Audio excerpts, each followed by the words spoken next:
Hey folks, last night, Biz News released an interview with a global energy expert detailing the failures of Eskom, South Africa's national power supplier, and what might be done to fix it before the country reaches a point of no return. Let's get started.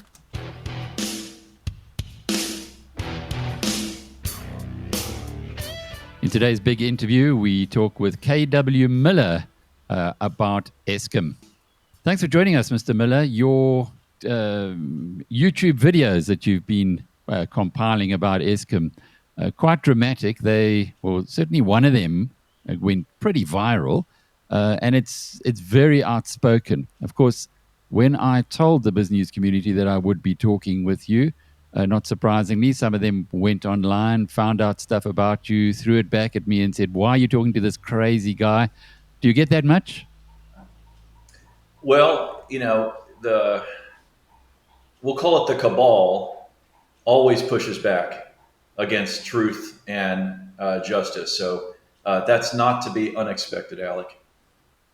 And just so that we can put it in perspective, there was a website called rightwingwatch.org. I'm sure you've read all about it. It had a full go at you when you stood for Parliament or for American for as an independent candidate in Florida in July 2020. Is there anything in there or that affects the message that we're going to be talking about in a moment? Nothing. Right Wing Watch is funded by George Soros and that crowd. So, when you do the things I do globally, and you push back against the socialist agenda, you push back against the green fraud, which is basically what we'll talk about today, which is basically being pushed onto South Africa and other, what we'll call conservative agendas. You're going to be attacked. So I'm attacked globally for what I do. It's just part of the business. So what do you do? I restructure energy companies and sovereign debt. I restructure anything to do with energy industrial assets for governments, for creditors, for all stakeholders. It could be any of the above and many more. I just want to clarify here that I know that for Americans, socialist and specifically the phrase socialist agenda is overused and inaccurate many times.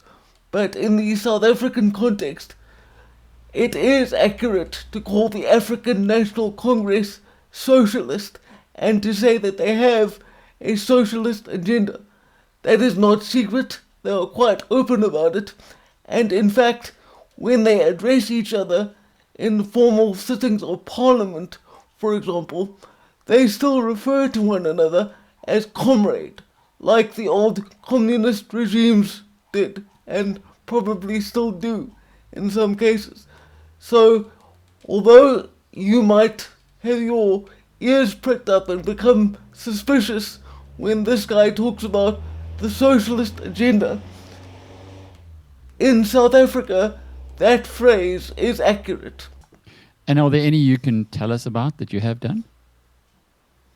I think today's date would be too long. I would suggest people, if they want to know more about what I do, go to our portal, CRO Advisors, or go to LinkedIn or others, and you'll see a plethora of data, articles, analysis, prior work, other things.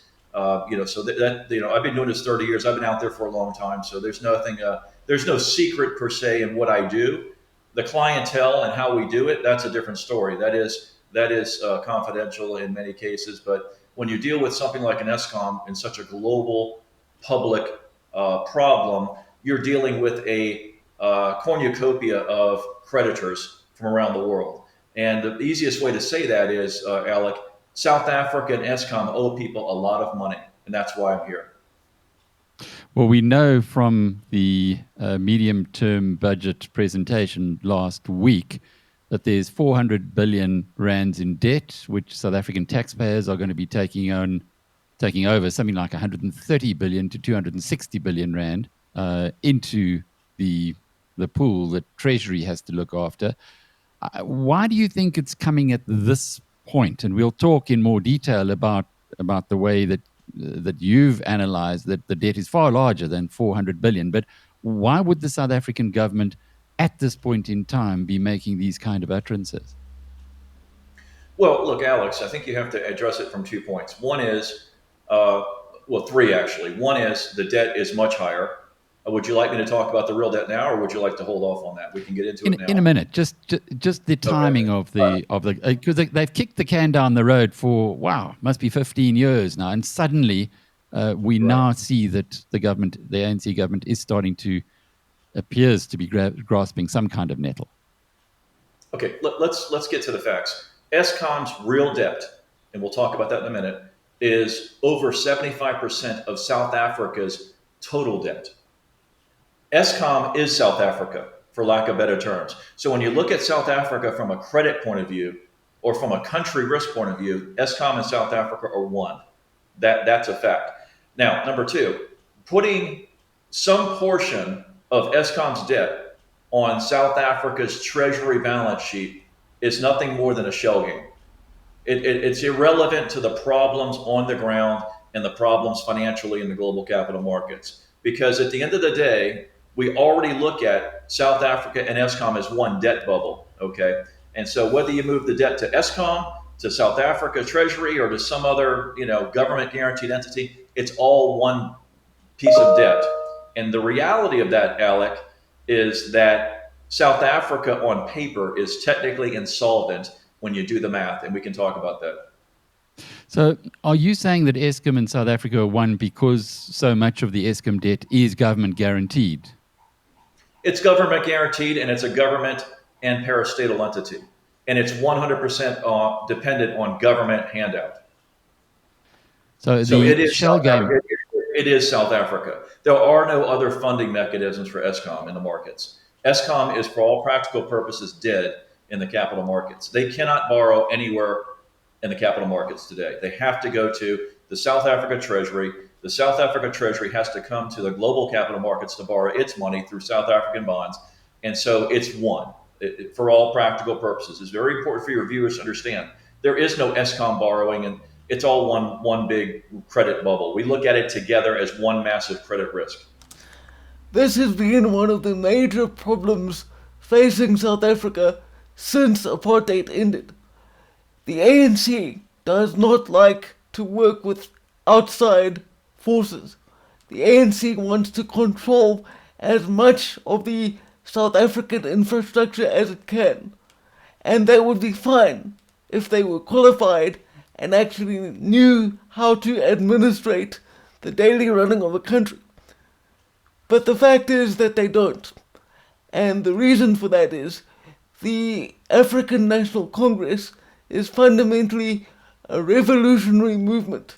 These are people that got into politics because they opposed the admittedly unjust system of apartheid.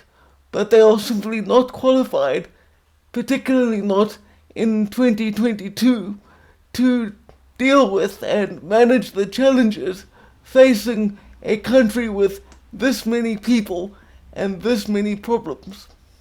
So the shell game that you're talking about, what we heard last week from the finance minister and in the medium-term budget, was actually just shifting deck chairs in a way, in that this is government debt anyway with Eskom. There's no way that that debt will not be repaid by the sovereign. So to just shift it from one part to another part, it was all going to be taxpayer funded in the end.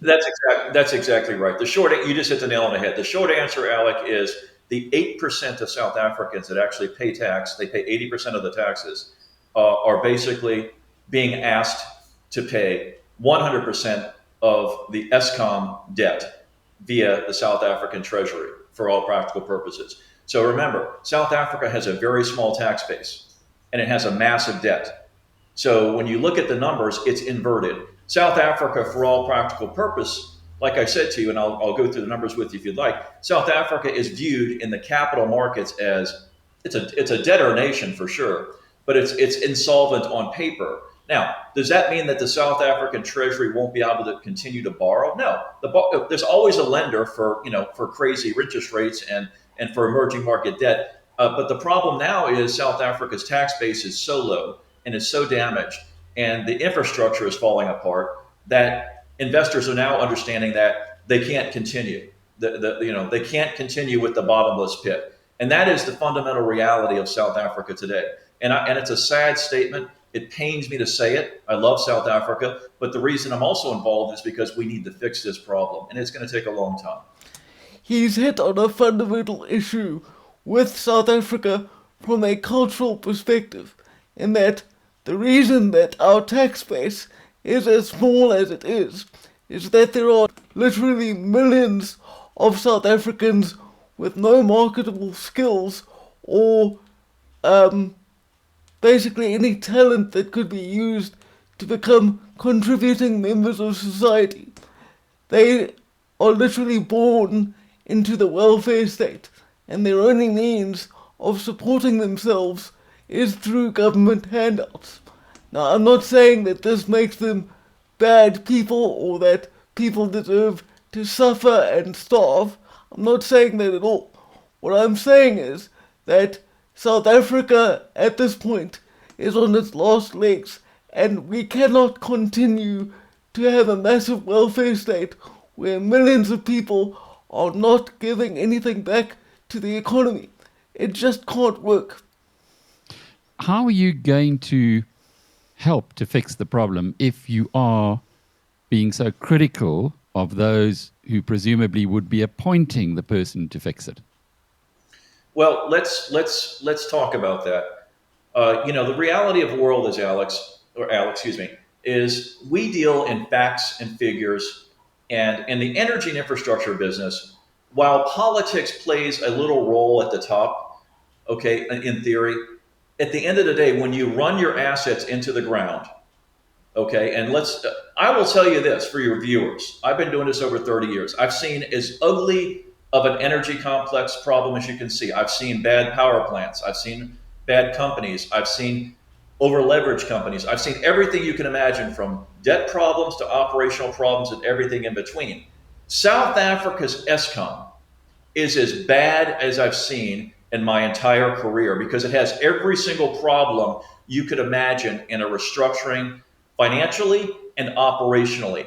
And these are the facts that the South African taxpayers have started to understand. So in 2019, when we put out the first definitive CRO report on Eskom, then we followed up with the definitive debt restructuring and subsequent analysis.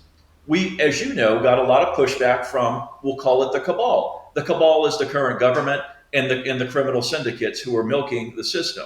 Now, we sat back and we said to the creditors, your investment's worth zero. There's nothing you can do right now. Sit back and just, because there's nowhere to go. You're stuck. And then 3 years later, what is it, 3 years later now, Alex, since we first talked? It is. Give or take, the wheels have started to really come off, right? I think you're starting to see that on the ground. And what you're seeing is the South African people who actually are involved in the process have come to us over the last 3 years systematically, and it's growing. And it's now reached what we'll call a crest, meaning the operators, the engineers, the financiers, the average educated South African who got a college degree, who's now middle class, even the poorer South Africans who are just watching the news, they're emailing and texting. They want to know why this is happening. And so you add that with the fact that the operations have collapsed, and we can talk more about that. And then the fact that the ANC, the government in power today, and by the way, I'm not a politician, is broke.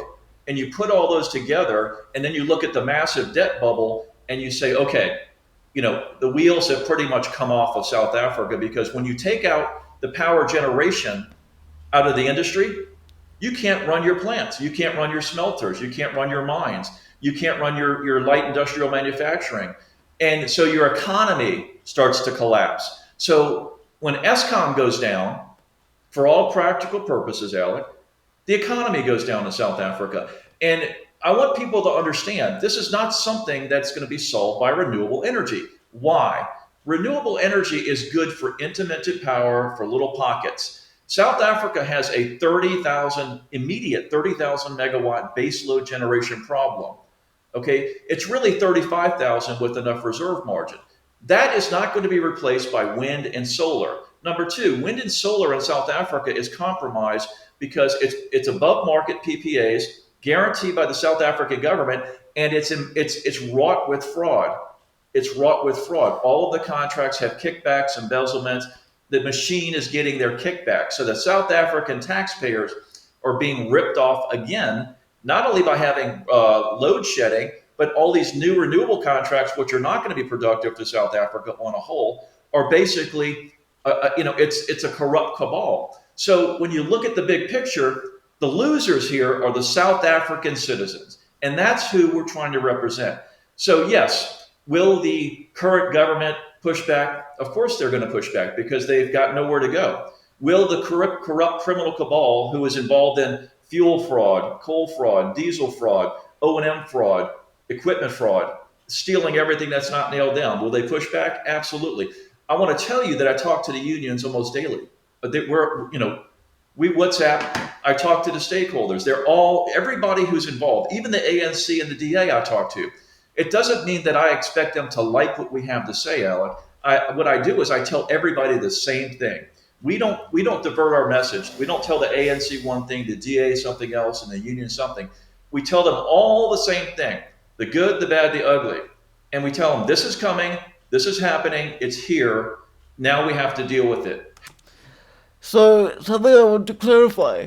It may have seemed like an offhand, sarcastic comment when he said earlier that the ANC is broke. Well, that wasn't him being humorous or him trying to make a joke at their expense. That is actually true. The African National Congress, our ruling party, is at a point now where it is not even solvent enough to reliably pay its own staff. ANC staff have been going on strike for months over not being paid their wages. This organization can't even run its own business. How the hell can anyone trust them to reliably run a country anymore? How are you going to act? So yes, there are people who are very unhappy about the message, but there are others who are basically rejoicing, saying, amen. Thank God somebody's come in with adult supervision who has the horsepower and is not politically motivated, essentially, to actually start to work on this problem for all South Africans. So I hope that answers that question. How big is the hole today? How big is the debt? The hole for South Africa, well, debt, let's talk about Eskom first.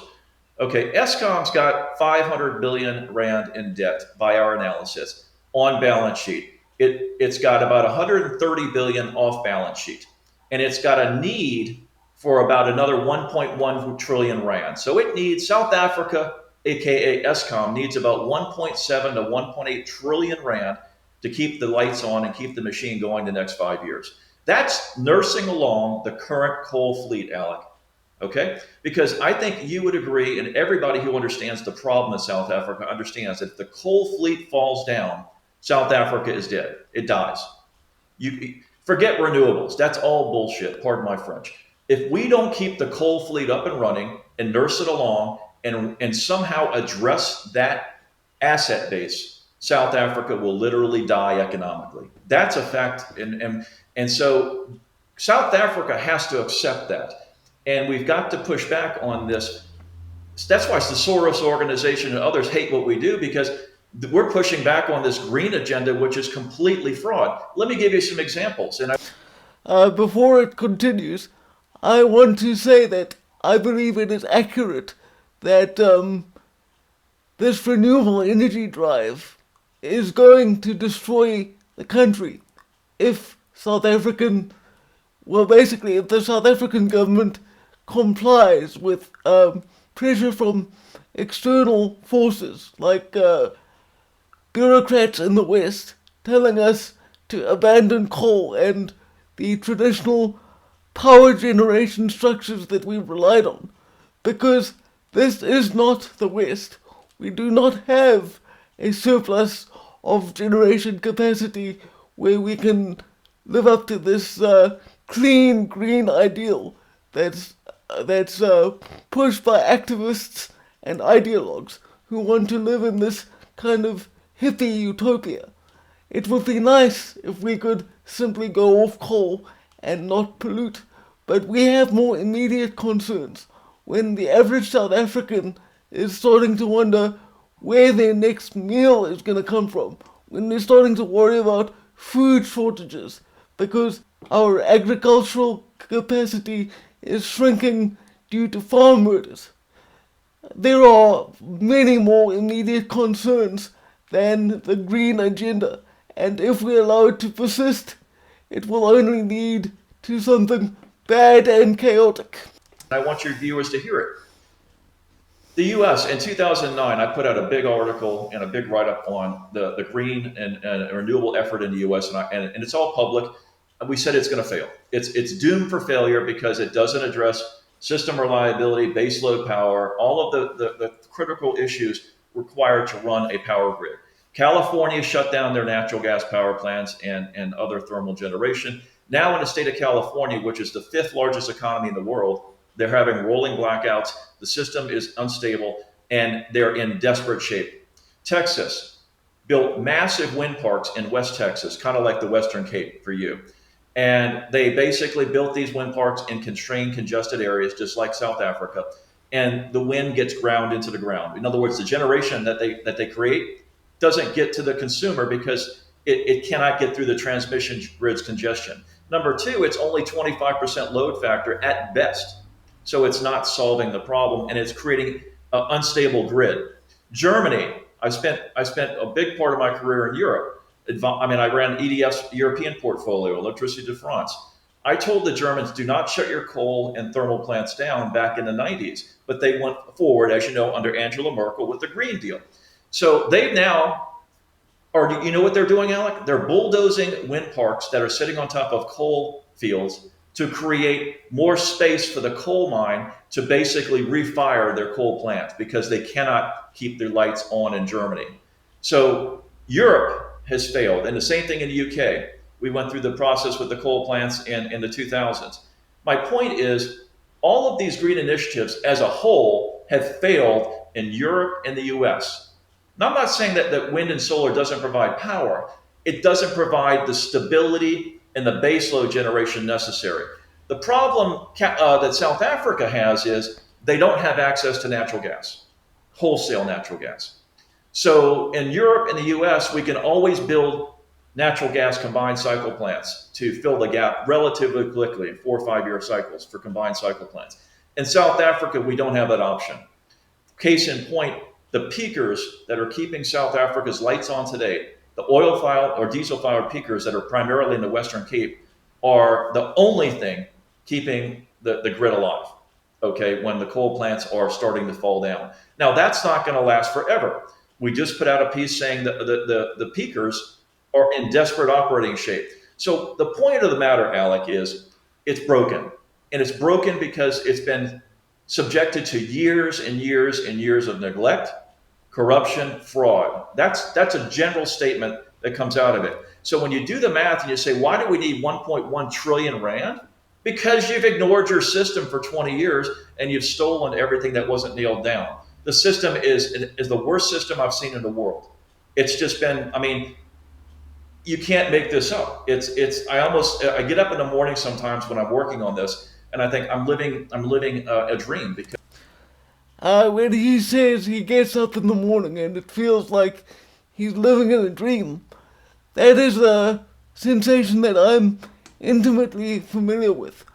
I often, when paying attention to what's going on around the country, have to actually stop myself and remember that this is real. This wasn't written by somebody for some novel or film plot. This is what we are living in. And something I want to point out is that when you have sustained power outages, like we've had for well over a decade in South Africa, it gets to the point where it's not just a mild inconvenience to have your power go off for 2 or 4 hours at a time. This starts to affect how other related infrastructure works.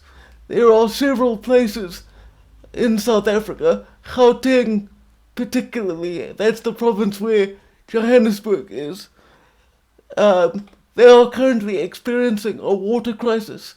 And part of that is because they don't have reliable power to get the water from the dams to the people.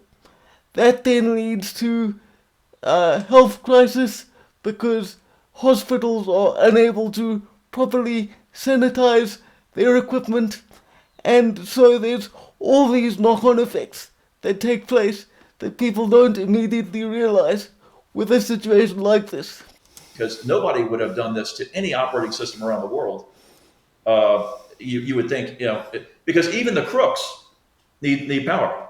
Even the criminal syndicates need power. They're even coming now and saying, through the grapevine, God, we got to fix this. You can't embezzle from companies unless you have electricity. The whole system is absolutely broken. Yeah. One of the fundamental issues here, and the primary reason, at least in my view, for why it's taken so long for the ANC government to actually get off its arse and start letting other people fix things, is that they are massively egotistical. They don't want to accept or to admit that they are useless at running a country. They would rather see this place fall to ruin, which in many ways it has, than admit that there are other people more qualified and more appropriate to run these things. I think it's what you're saying now. Had you said it 2-3 years ago, people would say, "No, come on, this guy really is nuts." But we've had the Zondo Commission. We've had an ANC socialist government which was defending its monopoly on power for decades, and now it's just thrown in the towel. It said, "Well, anybody can put any power plant they want to." They've given up on that ghost. So clearly, there was a very strong reason for them to give up. We understand, and I don't think anybody can criticize. They might look at the quantums, but they can't really criticize the message. But now it's where to from here. To clarify, when they refer to the Zondo Commission, that is a large multi-year commission that has just been completed into the, basically, I was going to say alleged, but it's pretty much been proven as fact now, that former President Jacob Zuma, along with literally thousands of other people in the government and private sectors, colluded in a massive conspiracy to hand over basically all the resources and valuables of South Africa to a corrupt consortium of business people, both locally and internationally. What is your solution for this big, deep pit that the country is in? Okay, I'm not a politician. Let me say this. The political regime in South Africa is going to have to sort itself out on its own, right? One way or the other. So what I do is I focus on the issues, the money, the operations, the operators, the details of how to fix the problem. We've got to pull, and we're planning to pull the coal plants out of Eskom's operational control and put it to a special purpose vehicle, Alec. Okay, that special purpose vehicle will be funded by outside money. Maybe creditors, maybe others will figure that out. We're working through the numbers now. The operations team has to come under the control of what we'll call a special purpose vehicle. Okay, all of the fuel contracts have to come over. So we need to isolate the coal plants and the peakers and put them into a special purpose entity that will still provide power to Eskom under some contractual structure so that we can nurse that along to keep South Africa alive. But it has to be two conditions, minimum. Okay, the macro conditions. One, the government has no involvement, no control. They cannot get involved and linger in the process. Number two, we control all of the fuel contracts because we have to cut the fraud. The only way we can clean this up, because the coal contracts are wrought with fraud, they've destroyed the boilers by poor quality coal, baiting and switching. They're providing, they're skimming all the diesel. I mean, they're burning 10 billion liters of diesel a day. They're going to spend 20 billion rand in 2023 on diesel alone, minimum 20 million. I mean, 20 billion, 20 billion rand just on diesel. It's the numbers are ungodly, Alec. Okay, so that has to happen. We've already started the process of basically pulling the operators into the mix. It's I can't say much about it, but let's just say that we already have what we need operationally to run this portfolio because these people are in South Africa and they're not very far away. If they it will bring in others, but most of them are already in South Africa. And remember, South Africa has engineers. South Africa has operators. They've been put out to pasture because of fraud, corruption, and other things. When he talks about engineers having been put out to pasture, what he's actually referring to is the provable fact that many of our veteran engineers and the operators of our electrical grid were let go or retrenched from their positions simply because they are white. And because, as I've said in previous videos, the ANC has a racially motivated agenda where they want to basically centrally control the economy and the racial demographics of this country. They got rid of most of the white experts as quickly as they could, simply on the basis of them being white, because they don't believe in meritocracy or hiring the right person for the job.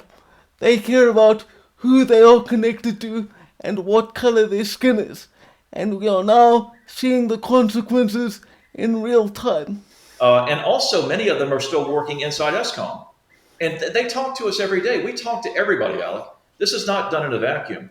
We're heavily involved in what's going on operationally every day. But it's just not we don't talk to Eskom management and we don't talk to the government about those matters because they're really not in control. The control lies elsewhere. And that's what I think is important from 2019 to today is that control has shifted. Okay. And everybody has realized that they really don't have a choice. One way or the other, they don't have a choice. Many years ago, must be 12 years ago, Howard Buffett, Warren Buffett's son, and very involved in Berkshire Hathaway and Berkshire Hathaway Energy in the United States, who had at that stage a farm in South Africa, offered to get involved with Eskom. He even sent over interaction with some of the guys at Eskom. I helped them because I knew both sides to put them together. And it seemed eminently sensible, but nothing came of it because Eskom refused to take outside help.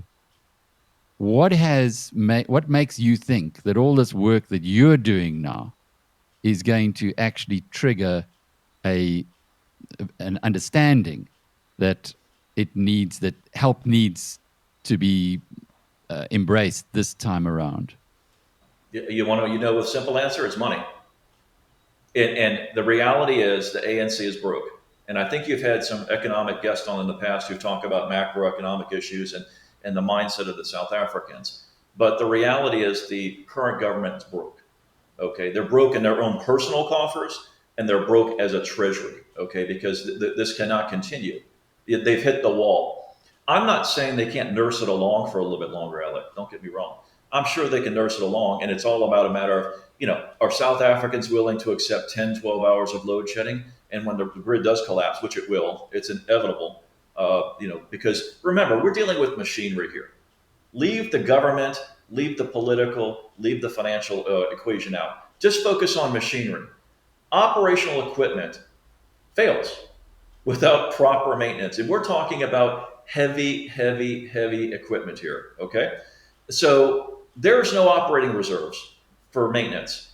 Everything that gets spent gets skimmed. I can tell you for a fact, we know the numbers. We see the details. We get everything that happens at these plants is fed to us in one form or another, Alec. Okay, the operating fleet. We see what's happening on the ground. We see what's happening still at Medupi and Kasili. The fraud is off the charts. It's out of control there. Still, those plants will never perform. So when you put all this together, you put it down to a number, right? And I said to you, 1.7 to 1.8 trillion is the number. 1.1 trillion rand is to keep the lights on. And the balance of that is the Eskom debt regime. They owe a lot of people money, okay? And that 1.1 trillion that needs to come in, it's not coming from the treasury.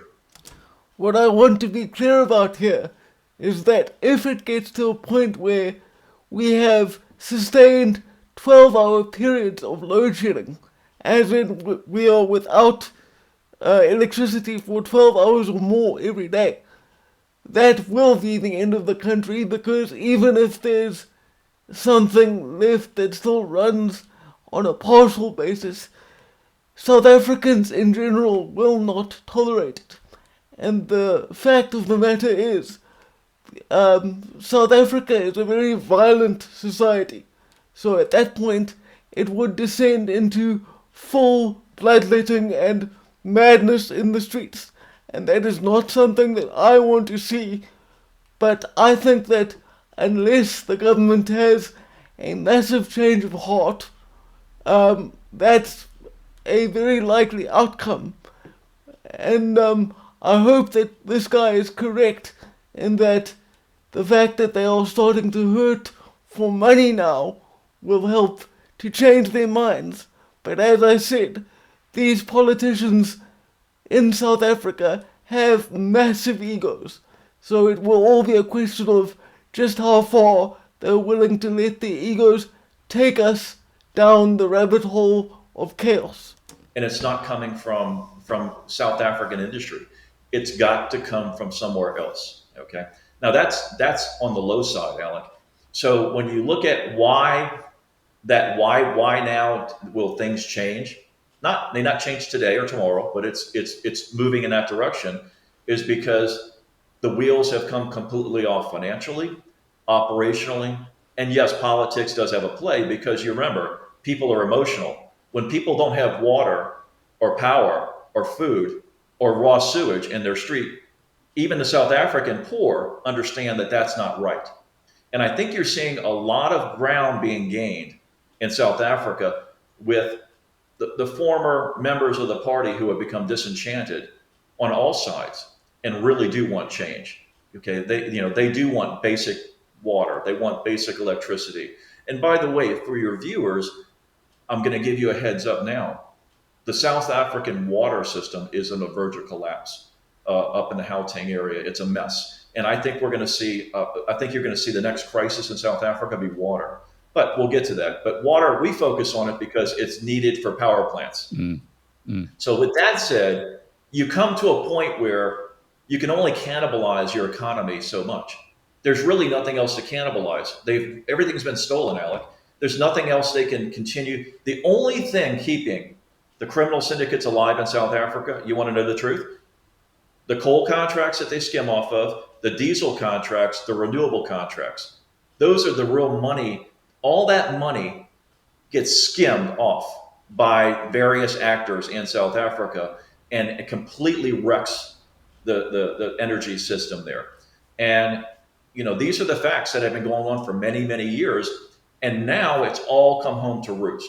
So yeah, I think the bottom line is it's coming down to money, Alec, and it's not about power, it's not about control, because a megawatt's a megawatt, right? I mean, we don't, a megawatt's non-political. It goes on the grid in an amorphous state. It keeps, it's all about balancing the grid and keeping the industrial capacity alive. Now, give you a case in point. We have record high coal prices. Did you realize that South Africa can't get that coal to port? It's having problems. Anglo and their people are having problems getting that to port. Well, guess what that does to the royalty revenue for South African government? When you have this, it's well articulated that because there is Transnet has capacity of 80 million tons on its rail lines at the moment. It can only deliver 50 million tons. So it's a mess all the way through. But I think just to close off with, the real question that South Africans would have is, okay, all right, I get it. This guy might be a little crazy, but we get it. He knows his energy story. He knows the Eskom story. I can't argue with what he said because the evidence is in front of us with load shedding. But how are you going to get those who can make the decisions to listen to implement any plan, let alone your plan, but any plan? Or is it something that you are so confident of because the creditors of Eskom, those who hold Eskom stock or Eskom bonds in the international markets, are just going to insist it? Well, Alec, I mean, let's address your first point. I must be crazy because I'm involved in this mess. That's probably where I might be a little True. off, right? Because typically executives like me would walk away from this. But I am one of the best restructuring guys in the energy business, and that's why I'm involved. That's why I was brought in. I deal with the ugliest of the ugly. So yeah. So when you say I'm a little bit mad, I think we probably would agree that I think we're all mad for trying to fix this problem. Now, I'm passionate about helping South Africa because I've been involved personally in the country for so many years. You're asking the magic question, okay? And the answer is we don't know, okay, when the house of cards will completely collapse. Now, there are those out there, including myself in the industry, who, I'm talking about in South Africa, who would say the current government is and the corruption is so severe and the malfeasance and the fraud it's so severe that they just going to basically let it whittle down to a nub, meaning load shedding will go to a stage 8, the grid will collapse at some point, they'll keep a few plants operating, they'll nurse it along, and the South African people will have to suck it up, right? Well, that's pretty much, I think, where they are today, right? If you want to ask a professional view, that's where the South African government is today. Just nurse it along, and because look, let's go back to what we're basically saying on the front end. Forensic audit is required. Now, I will tell you for a fact that the current government will never allow a forensic audit of Eskom because they will go to jail. Okay, I could swear out affidavits in The Hague and put about 10 to 15 of the senior ANC officials in jail today if the creditors wanted to do it. Meaning we could basically take them into international courts for all the things they've done with the creditors' money. You follow me? Mm-hmm. That's international investors. But what good is that? They've already got billions parked offshore in Mauritius and other places. So everybody understands that the money's gone. What I'm dealing with is the facts. And what we're dealing with is the facts. The facts are the system's broken. How do we keep the lights on, and how do we plan for the next 10 years? So I go back to the simple answer, and maybe we just focus on this. It all comes down to money.